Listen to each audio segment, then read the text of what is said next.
మొన్న కందుకూరు మండలంలో జరిగిన ఒక ఇష్యూ, మరి ఆ ఇష్యూని మీరు చూస్తానన్నారు. కులంలో అంటగట్టి మరి ఆ కులం పేరుని పెట్టుకొని ఈరోజు రాజకీయాలు చేస్తున్నారు.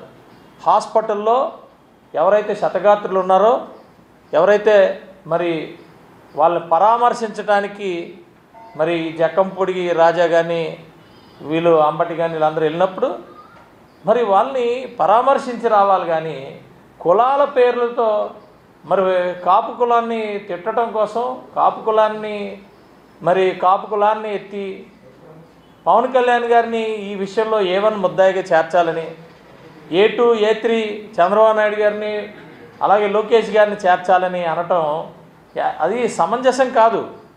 స్వయాన ఎవరైతే ఉన్నారో ఆ చనిపోయిన వ్యక్తి భార్య, ఆవిడ చాలా క్లారిటీగా చెప్తా ఉంది, ఇవి కులాలకి వాటికి అంటగట్టద్దు, బోల్డ్ దుఃఖంలో ఉన్నాం, దయచేసి అలాంటివి ఏమీ లేవు అని చెప్పినా కూడా మరి వీళ్ళు వీళ్ళదే. మరి నేను అడుగుతూ ఉన్నాను, మీరు రాజకీయం చేసినప్పుడు ఈ రాష్ట్రానికి ఏం చేశారు, మరి రాష్ట్రం ఎలా ఏం చేశారు, దాని మీద అభివృద్ధి ఏం చేశారని మాట్లాడుకొని ప్రజల దగ్గరికి వెళ్ళాలి. కానీ కులాలని చీల్చి కులాలు మాట ప్రస్తావన చేసి మరి చనిపోయే వాళ్ళతో రాజకీయాలు చేయటం మరి అవి ఎంతవరకు తగును? అయితే వాస్తవం ఏంటంటే ఆ పార్టీ వైఎస్ఆర్సీపీ పార్టీ పెట్టిందే రాజశేఖర రెడ్డి గారు చనిపోయిన తర్వాత. అక్కడ ఆ చనిపోయిన రాజకీయంతో పెట్టారు పార్టీని. ఒక పక్క భౌతికాయం ఇంకా రాలేదు, పక్కనే సంతకాలు పెట్టించుకున్నాడు ఆ పెద్ద ఆయన మహానుభావుడు. మరి అలాగే అనాలా? నాకు తెలిసి ప్రపంచంలో ఎప్పుడు కూడా ఒక తండ్రి చనిపోతే తండ్రి భౌతికాయాన్ని తెచ్చుకుంటారు వెళ్ళి, కానీ అవి పక్కన వదిలేసి అందరితో సంతకాలు పెట్టించుకున్నాడు ముఖ్యమంత్రి అవ్వాలని. మరి అలాంటి వాళ్ళకి అలాంటి ఆలోచనలు కాదు, ఎలాంటి ఆలోచనలు వస్తాయి? శవరాజకీయాలు చేయడంతోనే మొదలైంది వాళ్ళ పార్టీ. వాళ్ళ వెనకాతలు ఉన్న చెంచాలు మీరు ఈరోజు చూసుకోండి. అంటే నేను మరీ మాట్లాడడానికి కొంచెం ఇబ్బందికరంగా ఉన్నా కూడా మరి అంబటి రాంబాబు లాంటి వాళ్ళు కూడా మాట్లాడతారుగా. మరి వాళ్ళు తీసేసిన తహసీల్దార్ లాంటి వాళ్ళు, జక్కంపూడి రాజా మాట్లాడుతున్నాడు. కాపుల గురించి మాట్లాడడానికి హక్కే ఉంది. ఏదో రైతుకి మరి ఏదైతే భరోసా లాంటిది ఇస్తున్నారో ఆ రైతు దీన్ని పెన్షన్లని అయ్యని ఇవని అందులో కాపు కార్పొరేషన్లో నేర్పించేసుకొని ఇదిగో ఎంత ఇస్తున్నాం అంత ఇస్తున్నాం, ఆల్రెడీ ఇచ్చిన వాటిని మళ్ళీ కాపు కార్పొరేషన్ ద్వారా ఎంత ఇస్తున్నాం అని చెప్పి ఆ రోజు గడిపేసిన జక్కంపూడి రాజా మరి కాపుల గురించి మాట్లాడితే ఎలా? ఆయన ఆధ్వర్యంలోనే కదా కాపు కార్పొరేషన్ పూర్తిగా నిర్వీర్యం చేసేది ఆ గవర్నమెంట్, వైఎస్ఆర్సీపీ గవర్నమెంట్. ఆయనకి హక్కు ఉందా కాపుల గురించి మాట్లాడడానికి? మీరు ఏం చేశారు కాపు కార్పొరేషన్లో ఉన్నప్పుడు జక్కంపూడి రాజా గారు? అలాగే అంబటి రాంబాబు ఎందుకు మాట్లాడతాడో తెలియదు. అతను ఒక మంత్రి అయ్యి ఆ రోజు మరి ఇరిగేషన్ పోలవరం ఎప్పుడు కంప్లీట్ అవుతుందంటే ఎప్పుడవుతుందో నాకు తెలియదు అన్న వ్యక్తి ఈరోజు ఎయిర్పోర్ట్ ఎందుకు మాట్లాడతాడు? ఈరోజు మీరేమైనా మాట్లాడదలుచుకుంటే ఇదిగో నేను మంత్రిని చేశాను, నేను ఎమ్మెల్యేని చేశాను, నేను ఈ ప్రాజెక్ట్ తెచ్చాను, నేను ఇది చేశాను అని చెప్పుకోండి. అలాగే ప్రజల దగ్గరికి వెళ్ళండి. మేము వచ్చినప్పుడు ఇన్ని చేశాము, వీళ్ళు ఏమీ చేయట్లేదు, మేమే కరెక్ట్ అని చెప్పుకోండి, తప్పులేదు. కానీ క్యాస్ట్ని ఎత్తి రాజకీయాలు, అలాగే శవాల దగ్గర రాజకీయాలు, బతుకాయల దగ్గర రాజకీయాలు చేయాల్సిన అవసరమే ఉంది. వాటిని అడ్డం పెట్టుకొని రాజకీయాలు చేయాల్సిన దౌర్భాగ్యం ఎందుకు వచ్చింది? మీరు పోటీ పడండి మాతో. మేము ఈరోజు గూగుల్ తెచ్చాం, మీరేం తెచ్చారు చెప్పండి. మొత్తం విశాఖపట్నంలో 2019-24 మధ్యలో అప్పుడు ఉన్న కంపెనీలందరినీ బయటకు తోసేశారు కదా, ఐటీ మొత్తాన్ని పడుకోబెట్టేశారు కదా.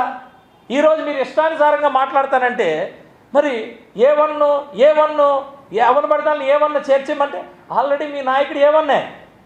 మీ నాయకుడు అనేక కేసుల్లో A1.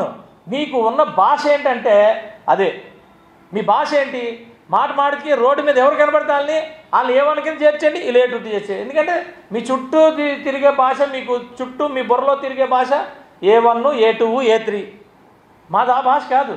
మీ బుర్రలో ఎంతసేపు కబ్జాలు, కులాలు మతాలతో రాజకీయాలు, అలాగే మీకు ఎంతసేపు A1లు, ఛార్జ్ షీట్లు, లేకపోతే ఎవరినన్నా తొక్కేయడాలు, అడ్డంగా దోచేయడాలు, చేతకాని మాటలు మాట్లాడాలు ఇవి మీ దగ్గర తగులుతాయి. ఇవన్నీ ప్రజలు గమనించారు కాబట్టే మిమ్మల్ని ఇంటికి పంపించారు. ఇవన్నీ ఇప్పుడు కూడా మీరు మాట్లాడుతున్నారు. మీరు మాట్లాడుతుంది దయచేసి మీరు అర్థం చేసుకోండి. ఇంకా అయిపోయిన ఆంధ్రప్రదేశ్లో ఈ కులాలు మతాలు మరి శవాల రాజకీయాలు అయిపోయినాయి. ఈ రాజకీయాలు అయిపోయినాయి. ఆంధ్రప్రదేశ్లో మిగిలింది కేవలం అభివృద్ధి ఫ్యూచరు. ఈ రాజకీయాలు ఉన్నాయని మీరు ఇంకా తెలుసుకోకపోతే ఎలా? మీరు తెలుసుకోండి. మీరు దానికి పోటీ పడితే మీ పార్టీ మిగిలి ఉంటుంది. కాదు మేము ఇంకా A1 A2 A3 చుట్టూలో తిరుగుతాం, ఆటల చుట్టే తిరుగుతాం, కులాలని మతాలని విడదీసి మాట్లాడతాం. అప్పుడు కూడా అలాగే బీసీలను విడదీసుకుంటూ పోయారు. ఇప్పుడు కాపులు డివైడ్ చేసుకుంటూ పోతా ఉన్నారు. అనేకమైన మీరు ఈ రాజకీయాలు చేసుకుంటానంటే ప్రజలు ఎప్పటికీ మిమ్మల్ని రానివ్వరు. ఊరికే ఒక పార్టీ పెట్టుకున్నాం కాబట్టి ఆ పార్టీ నుంచి ఏర్పడుతుంది మాట్లాడతామంటే మీరు తీసేసిన తహసీల్దారులని గుర్తుపెట్టుకోండి. మీరు మీరు మీ మీ పప్పులు ఉడకమని గుర్తుపెట్టుకోండి. ఊరికే ఏది పడుతుంది మాట్లాడితే కుదరదనేది కూడా గుర్తుపెట్టుకోండి. జనసేన పార్టీ 100% కులాలని కలిపే, మతాల్ని కలిపే, మతాల ప్రస్తావన లేని కొన్ని సిద్ధాంతాలతో ఈ పార్టీ వచ్చింది. ఎప్పటికీ కూడా మేము ఈ సిద్ధాంతాలతోనే రాజకీయం చేస్తాం.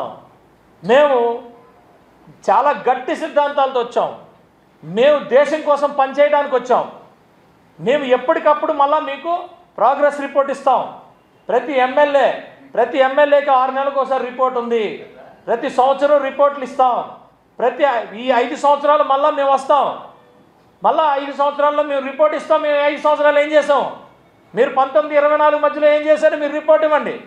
ఊరికి ఏదో అవకాశం దొరికింది కదా అని ఇష్టానుసారంగా ఏదో ఉన్న 10 మందితో డ్యాన్స్ చేస్తానంటే కుదరదు. ఇది ప్రజలు గమనిస్తున్నారు. మీరు సహకరించండి, లేదంటే సైలెంట్గా